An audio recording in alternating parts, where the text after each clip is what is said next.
aqueles valores medievais.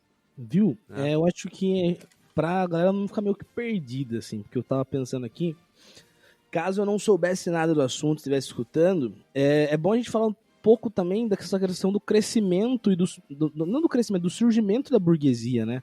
Porque quando a gente vai lá no feudalismo, a gente tinha uma classe social que a gente colocava o nome lá de, sei lá, servos ou barra, né, camponeses, que era um grupo que a galera que fazia tudo, a galera do trabalho. Então, assim... No caso da França, o terceiro estado. Isso, tal.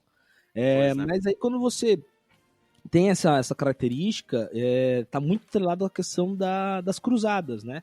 Então a nobreza saía lá dos feudos, ia em direção ao Oriente, ali, principalmente o Oriente, no caso, até Jerusalém, porque era uma forma de disputa territorial, basicamente, entre cristãos, muçulmanos, principalmente, né? A gente sabe também que os cristãos aproveitavam essas cruzadas, que era uma forma de você salvar a alma também, as chamadas guerras justas, né?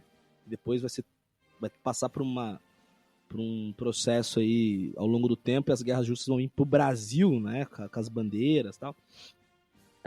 E aí, cara, é nesse contexto que a nobreza tá saindo pra treta, que a galerinha ali do campo falou, opa, acho que dá pra gente sair um pouco desse domínio do nobre aqui, e começou a ir para as estradas, já que as estradas começaram a ficar movimentadas por causa das viagens e tal, e aí formam as feiras, né?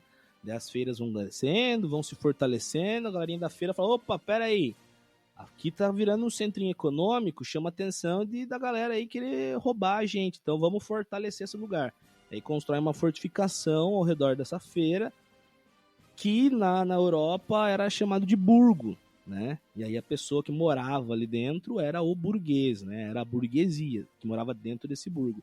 E com o tempo esse burgo foi se desenvolvendo e se transformando no que a gente conhece como as cidades. Aí. Então, o burguês, no início de carreira, como menor aprendiz ali, ele era a figura de referência para os servos. Porra, eu não quero morar aqui no campo tendo essas obrigações, eu quero sair do feudo, né? Entendam, gente, quando a gente fala feudo, pensa aquele filme medieval, tem o castelinho e a galerinha que mora ao redor. É aquilo ali, né? E bom lembrar também, Luquinha, que essas pessoas nasciam e morriam no feudo, né? Então, para elas, essa busca para algo fora, mano, é um outro rolê ali. Porque cai aquela questão, né? Era um isolamento social fudido, né, cara? Tipo assim, sua vida era ali ao redor das muralhas e só isso. Quando sai um grupo de pessoas que, entre aspas, tá indo se aventurar nas estradas para vender, e depois começou a fortalecer, crescer, virou o burgo, virou cidade, a galera falava, porra, a cidade vira um exemplo de desejo, né? E aí quando a gente chega numa estrutura de renascimento, onde as cidades já estão movimentadas, as estradas voltaram a ser ativas novamente pela Europa, a moeda volta a circular, a burguesia ali no começo, ela era vista como completamente algo revolucionário, coisa que hoje, quando a gente fala, tem o meme do burguês safado, muita coisa aconteceu, né? E ali a questão do trabalho dignifica o homem total, né? O cara se esforçou, foi lá, vendeu. Pra isso, né? Foi preciso. E cresceu economicamente, se livrou da vida aqui perto do campo e tal, né? Sim, mas para isso foi preciso esse rompimento com a Igreja Católica, né? Porque a Igreja Católica condena o lucro. Porque daí entra uma questão... Era a usura, né? Era visto como usura. Porque entra a questão do renascimento, né? Que começa a galera a fazer as primeiras críticas à igreja. Falou, a igreja não é tudo isso aí não, velho. Como não? Ela falou que se a gente fosse na missa bonitinho todo final de semana, tudo tava certo. Olha a peste negra, né? Vem a peste bubônica, que afeta muito a moral da sociedade medieval, né? Porque fala, porra, né? Deus não tá olhando pra gente, então. Levanta um questionamento. E aí, cara, quando a galera começa a ter essas primeiras críticas à igreja, como que fala? Fagulha pra começar a organizar essas ideias. Era o que eles precisavam, né? Crítica pela fé, como Lutero vai fazer, e a crítica pela economia, como que é o João Calvino aí, né? E olha que interessante, cara. E é também nessa época que começa-se ao combate àquilo que vai ser rotulado de comportamento de vadio, que é o combate à vadiagem. Se o trabalho é supervalorizado, agora aquele que não trabalha é extremamente desvalorizado. É o contrário da lógica da antiguidade, de que quem trabalha é desvalorizado e quem não trabalha é valorizado. Então você começa esse combate, esse processo de vadiagem, assim. Olha que interessante. Do Zeca Pagodinho, né? E, cara, olha que interessante, no Brasil ainda existe nos códigos de leis ainda a famosa lei da vadiagem. Existem pessoas que já rodaram no caso dessa lei, né, que ela é o artigo, deixa eu ver aqui, artigo 59 do Decreto de Lei 3.688 de 1944. O vadio é aquele que realmente, né, é indicada a ociosidade, válido para o trabalho, não possui renda, que lhe assegure os meios de subsistência. Então tem muita gente que foi preso e é algo que foi sendo construído lá no Renascimento. Puta que pariu, né? Ou seja, se fosse de esquerda, desempregado, mano.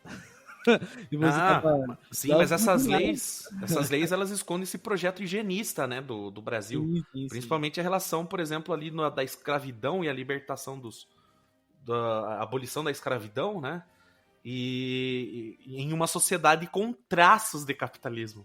Nem capitalista é mais fácil a gente escutar as pessoas criticando a posição de um morador de rua do que relacionando ele a um problema de políticas públicas, né? Porque é total isso. Se tudo funcionasse, não tinha gente morando na rua. Né? E é doido isso. Eles chamam de vadios, vagabundos, né? Enfim. O Leison falou dessa lei, eu não sabia que era de 44 essa lei. E faz todo de 41. sentido. 41? É de 41. Faz ainda mais sentido porque a gente pensa que tá no meio do Estado Novo do Vargas, né? Mas... Trabalhismo, trabalhar. É tipo um exemplo clássico na história do Brasil dessa dicotomia que vocês estão falando, né? Entre o trabalhar e a honra de trabalhar e o não trabalhar e ser um cara à parte da sociedade por isso.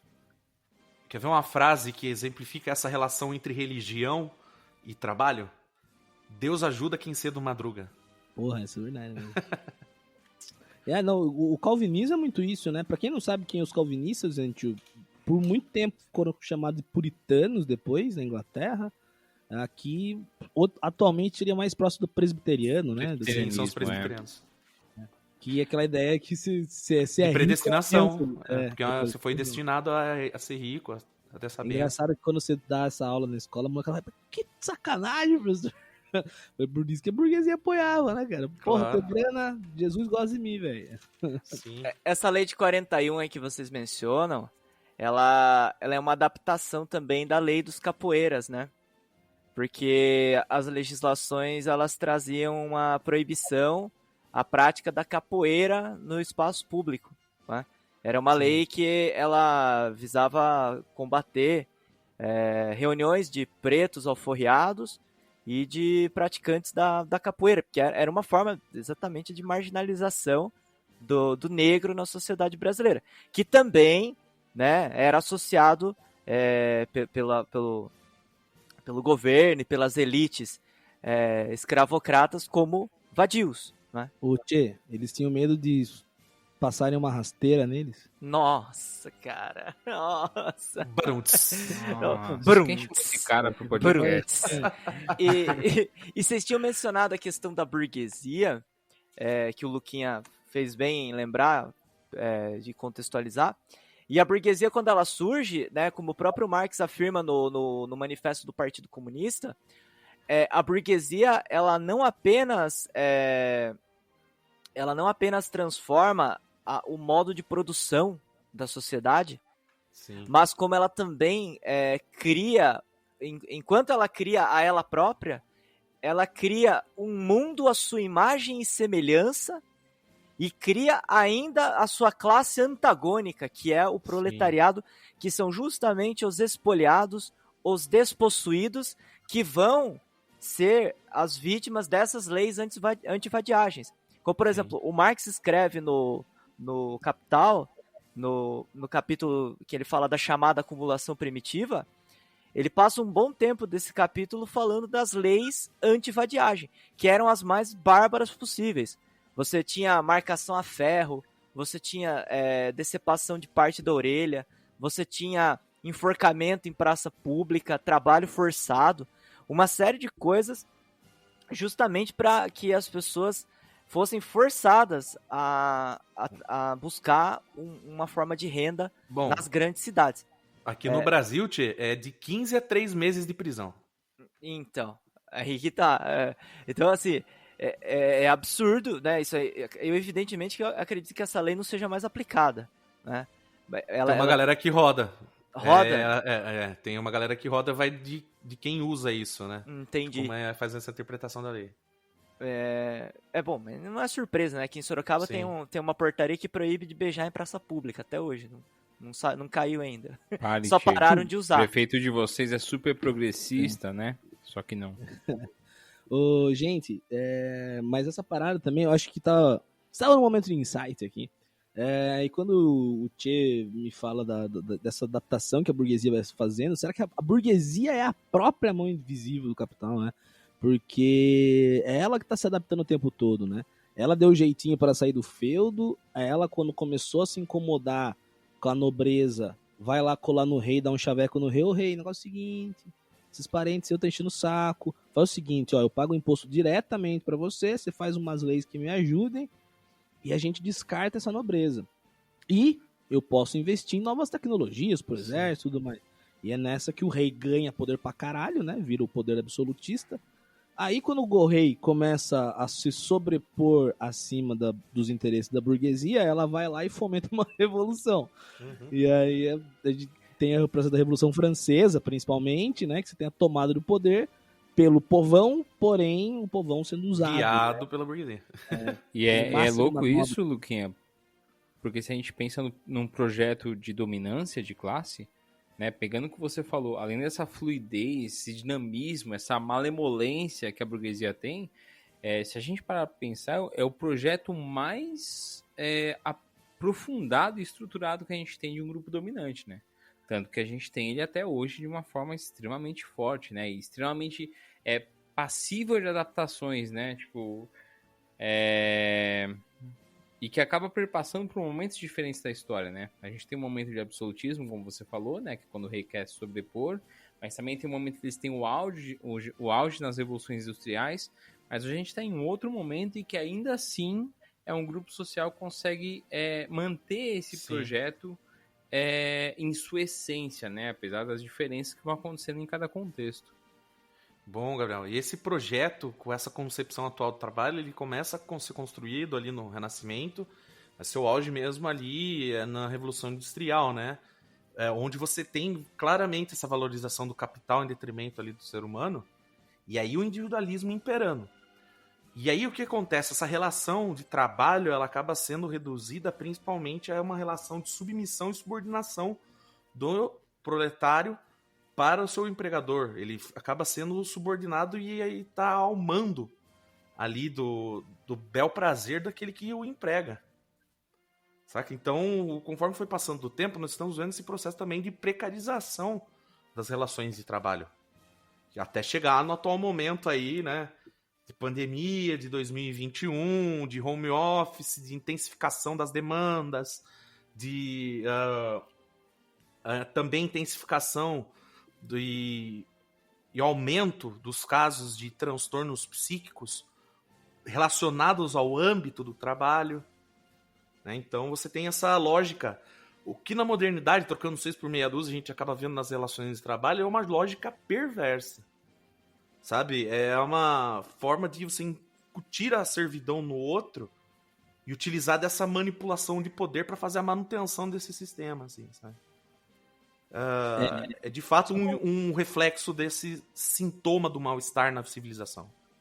E essas paradas começam a se intensificar cada vez mais quando a burguesia realmente alcança o poder, né? Porque aí entra naquela parada que o Tchê fala, né?